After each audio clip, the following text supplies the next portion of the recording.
ಬೆಳಗಾವಿಯಲ್ಲಿರುವಂತಹ ಮರಾಠ ರೆಜಿಮೆಂಟ್ಗೆ ಅಲ್ಲಿ ಹುತಾತ್ಮ ಯೋಧರ ಪಾರ್ಥಿವ ಶರೀರವನ್ನ ಇಡಲಾಗಿದೆ. ಈಗಾಗಲೇ ಸಿಎಂ ಸಿದ್ದರಾಮಯ್ಯ ಹಾಗೆ ಸಚಿವರು ಆಗಿರುವಂತಹ ಮದೇಪ್ಪ ಅವರು ಈಗಾಗಲೇ ಬಂದಿದ್ದಾರೆ. ಅಲ್ಲಿ ಈಗ ಅಂತಿಮ ನಮನವನ್ನ ಸಲ್ಲಿಸಲಿದ್ದಾರೆ. ಆ ನಂತರ ಈಗ ಸೇನಾ ಗೌರವದೊಂದಿಗೆ ಅವರ ಕುಟುಂಬಸ್ಥರಿಗೆ ಪಾರ್ಥಿವ ಶರೀರವನ್ನ ಹಸ್ತಾಂತರ ಮಾಡಲಾಗುತ್ತೆ. ಬೆಳಗಾವಿ ಜಿಲ್ಲಾಧಿಕಾರಿಗಳು ಕೂಡ ಈಗ ಅಲ್ಲಿ ಬಂದಿರೋದನ್ನ ನಾವು ಗಮನಿಸ್ತಾ ಇದ್ದೀವಿ. ಈಗ ಪಾರ್ಥಿವ ಶರೀರಕ್ಕೆ ಅಂತಿಮ ನಮನವನ್ನ ಸಲ್ಲಿಸಲಿದ್ದಾರೆ ಸಿಎಂ ಸಿದ್ದರಾಮಯ್ಯ, ಸಚಿವರು ಹಾಗೇನೆ ಬೆಳಗಾವಿ ಜಿಲ್ಲಾಧಿಕಾರಿಗಳು ಕೂಡ ಅಲ್ಲಿಗೆ ಆಗಮಿಸಿ ಈಗ ಅಂತಿಮ ನಮನವನ್ನ ಸಲ್ಲಿಸುವುದಕ್ಕೆ ಅಲ್ಲಿ ತಯಾರಿಯನ್ನ ಮಾಡಿಕೊಳ್ಳಲಾಗ್ತಾ ಇದೆ. ಒಂದ್ ಕಡೆ ಸೇನಾ ವಾಹನ ಅಪಘಾತ ಆಗಿರೋದು, ಮತ್ತೊಂದು ಕಡೆ ಸೇನಾ ವಾಹನ ಕಂದಕಕ್ಕೆ ಬಿದ್ದಿರುವಂತಹ ಹಿನ್ನೆಲೆಯಲ್ಲಿ ಕರ್ನಾಟಕದ ಯೋಧರು ಇಲ್ಲಿ ಹುತಾತ್ಮರಾಗಿದ್ದಾರೆ. ಅವರ ಪಾರ್ಥಿವ ಶರೀರವನ್ನ ಈಗಾಗಲೇ ಅವರ ಹುಟ್ಟೂರಿಗೆ ತರಲಾಗಿದ್ದು, ಈಗಾಗಲೇ ಬೆಳಗಾವಿಯ ಮರಾಠ ರೆಜಿಮೆಂಟ್ನಲ್ಲಿ ಪಾರ್ಥಿವ ಶರೀರವನ್ನ ಇಡಲಾಗಿದೆ. ಈಗ ನಾವು ಗಮನಿಸ್ತಾ ಇದ್ದೀವಿ, ಸಿಎಂ ಸಿದ್ದರಾಮಯ್ಯ ಅವರು ಅಂತಿಮ ಗೌರವವನ್ನ ಸಲ್ಲಿಸ್ತಾ ಇದ್ದಾರೆ. ಅಂತಿಮ ಗೌರವವನ್ನ ಸಲ್ಲಿಸುವಂತಹ ಒಂದು ನೇರ ಪ್ರಸಾರದ ದೃಶ್ಯಗಳನ್ನು ನೀವು ನೋಡ್ತಾ ಇದ್ದೀರಿ.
ಚಳಿ ಗಾಳಿ ಮಳೆ ಬಿಸಿಲು ಎನ್ನದೆ ಪ್ರತಿ ಕ್ಷಣವೂ ನಮ್ಮ ದೇಶವನ್ನ ಕಾಯಬೇಕು, ಗಡಿ ರಕ್ಷಣೆಯನ್ನ ಮಾಡಬೇಕು. ಪ್ರತಿಯೊಬ್ಬ ಭಾರತೀಯನನ್ನ ರಕ್ಷಣೆ ಮಾಡುವಂತಹ ನಿಟ್ಟಿನಲ್ಲಿ ದೇಶಕ್ಕಾಗಿ ಸೇವೆಯನ್ನ ಸಲ್ಲಿಸಿ, ಅದು ಅಪಘಾತ ಆಗಿರಲಿ ಅಥವಾ ಯುದ್ಧವೇ ಆಗಿರಲಿ, ಪ್ರತಿ ಒಂದು ಸಂದರ್ಭದಲ್ಲೂ ಕೂಡ ತಮ್ಮ ದೇಶಕ್ಕಾಗಿ ಸೇವೆಯನ್ನ ಮಾಡುವಂತಹ ಈಗಾಗಲೇ ಸೇವೆಯನ್ನ ಮಾಡಿದಂತಹ ಸೈನಿಕರು ತಾವು ದೇಶಕ್ಕಾಗಿ ಈಗ ಪ್ರಾಣವನ್ನ ತ್ಯಾಗ ಮಾಡಿದ್ದಾರೆ.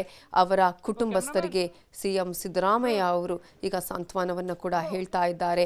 ಯಾಕಂದರೆ ದೇಶಕ್ಕಾಗಿ ಸೇವೆಯನ್ನ ಮಾಡಿದಂತಹ, ತಮ್ಮ ಪ್ರಾಣವನ್ನೇ ಅರ್ಪಣೆ ಮಾಡಿದಂತಹ ಸೇನೆಯ ಸೈನಿಕರು ಮಾತ್ರ ಅಲ್ಲ, ಅವರ ಕುಟುಂಬಸ್ಥರು ಕೂಡ ಯೋಧರೇ. ಕಾರಣ ಈಗಾಗಲೇ ಅವರನ್ನ ಕಳುಹಿಸಿಕೊಡುವಂತಹ ಆ ಒಂದು ದಿಟ್ಟ ಧೈರ್ಯವನ್ನ ಮಾಡಿ, ದೇಶಕ್ಕಾಗಿ ನಮ್ಮ ಮಗ, ದೇಶಕ್ಕಾಗಿ ತನ್ನ ಗಂಡ, ದೇಶಕ್ಕಾಗಿ ತಮ್ಮ ಮನೆಯವರು ಅನ್ನುವಂತಹ ನಿಲುವಿನಲ್ಲಿ ತಮ್ಮ ಮನೆಯವರನ್ನ ಕಳುಹಿಸಿಕೊಟ್ಟು ಅಲ್ಲಿ ದೇಶದ ಸೇವೆಯನ್ನ ಮಾಡುವುದಕ್ಕೆ ಅವರ ಮನೆಯವರು ಕೂಡ ಒಂದು ರೀತಿಯಲ್ಲಿ ಕಾರಣ ಹೇಗೆ ಆಗಿರ್ತಾರೋ ಅದೇ ರೀತಿಯಾಗಿ ಪ್ರತಿಯೊಬ್ಬರು ಕೂಡ ಭಾರತೀಯನ ರಕ್ಷಣೆಗಾಗಿ ಅವರು ಟೊಂಕ ಕಟ್ಟಿ ನಿಂತಿರ್ತಾರೆ.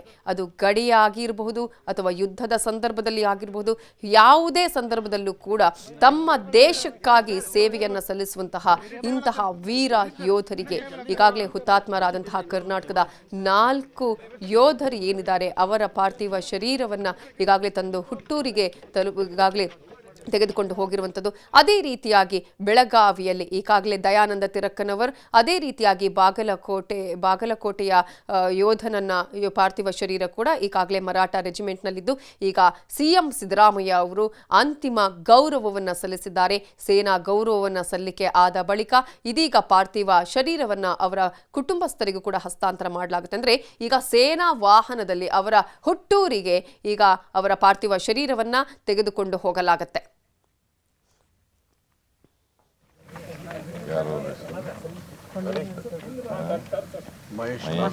ದಯಾನಂದ ತಿರುಕನವರು 4 ಜನ ನಮ್ಮ ಸೈನ್ಯದ ಯೋಧರು ರಸ್ತೆ ಅಪಘಾತದಲ್ಲಿ ತೀರ್ಕೊಂಡಿದ್ದಾರೆ. 4 ಜನ ದಯಾನಂದ ತಿರುಕಣ್ಣನವರ್ ಬೆಳಗಾವಿ, ಧರ್ಮರಾಜ್ ಸುಭಾಷ್ ಕೋತಾ ಚಿಕ್ಕೋಡಿಯವರು, ಮಹೇಶ್ ನಾಗಪ್ಪ ಮಾರಿಗುಂಡ ಮಹಾಲಿಂಗಾಪುರ ಬಾಗಲಕೋಟೆ, ಆಮೇಲೆ ಅನೂಪ್ ಪೂಜಾರಿ ಕುಂದಾಪುರ. 4 ಜನ ಕರ್ನಾಟಕದವರು. ಕರ್ನಾಟಕದ ಯೋಧರು ಅಕಾಲಿಕ ಮರಣಕ್ಕೆ ಗೊತ್ತಾಗಿದ್ದಾರೆ. ಅವರವರು ಆಕ್ಸಿಡೆಂಟ್ನಲ್ಲಿ ಸತ್ತಿರ್ತಕ್ಕಂಥ ಜಮ್ಮು ಆ್ಯಂಡ್ ಕಾಶ್ಮೀರದಲ್ಲಿ ಪೂಂಚ್ ಏರಿಯಾದಲ್ಲಿ ಸತ್ತಿದ್ದಾರೆ. ಪೂಂಚ್ ಜಿಲ್ಲೆ. ಇವರ ಆತ್ಮಕ್ಕೆ ಚಿರಶಾಂತಿ ದೊರಕಲಿ ಅಂತೇಳಿ ನಾವು ಪ್ರಾರ್ಥನೆ ಮಾಡಿದ್ದೇವೆ.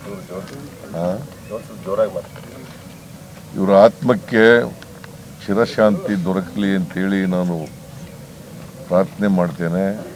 ಇವರ ಕುಟುಂಬ ವರ್ಗದವರಿಗೆ ಇವರ ದುಃಖವನ್ನು ಭರಿಸ್ತಕ್ಕಂಥ ಶಕ್ತಿ ಕೊಡಲಿ ಅಂತೇಳಿ ದೇವರಲ್ಲಿ ಪ್ರಾರ್ಥನೆ ಮಾಡ್ತೇನೆ. ಮತ್ತು ಸರ್ಕಾರದಿಂದ ಏನೆಲ್ಲ ಇವರಿಗೆ ಪರಿಹಾರ ಕೊಡಬೇಕು ಆ ಪರಿಹಾರನ ಅವರ ಕುಟುಂಬ ವರ್ಗದವರಿಗೆ ಕೊಡ್ತಕ್ಕಂಥ ಕೆಲಸವನ್ನು ಮಾಡ್ತೇವೆ.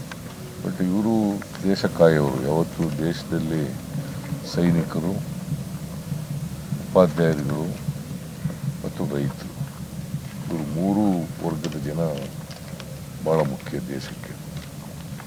ಸೊ ಇವರು ದೇಶವನ್ನು ಕಾಯ್ತಕ್ಕಂಥ ಜನ, ದೇಶದ ರಕ್ಷಣೆ ಮಾಡ್ತಕ್ಕಂಥ ಜನ. ಇಂಥ ಜನರು ಅಪಘಾತದಲ್ಲಿ ಸತ್ತಿರ್ತಕ್ಕಂಥದ್ದು ಭಾಳ ನೋವನ್ನು ಉಂಟು ಮಾಡಿದೆ. ಮತ್ತು ಇದು ಒಂದು ದೊಡ್ಡ ನಷ್ಟ ಅಂತೇಳಿ ನಾನು ಭಾವಿಸ್ಕೊಂಡಿದ್ದೇನೆ. ಇವರೆಲ್ಲ ಆತ್ಮಕ್ಕೆ ಶಾಂತಿ ಸಿಗಲಿ ಅಂತೇಳಿ ನಾನು ಪ್ರಾರ್ಥನೆ ಮಾಡ್ತೇನೆ.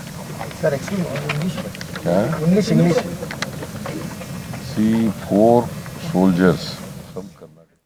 ಸೇನಾ ವಾಹನದ ಅಪಘಾತದಲ್ಲಿ ಹುತಾತ್ಮರಾದಂತಹ ವೀರ ಯೋಧರಿಗೆ ಅಂತಿಮ ನಮನವನ್ನ ಸಲ್ಲಿಸಿದ್ದಾರೆ.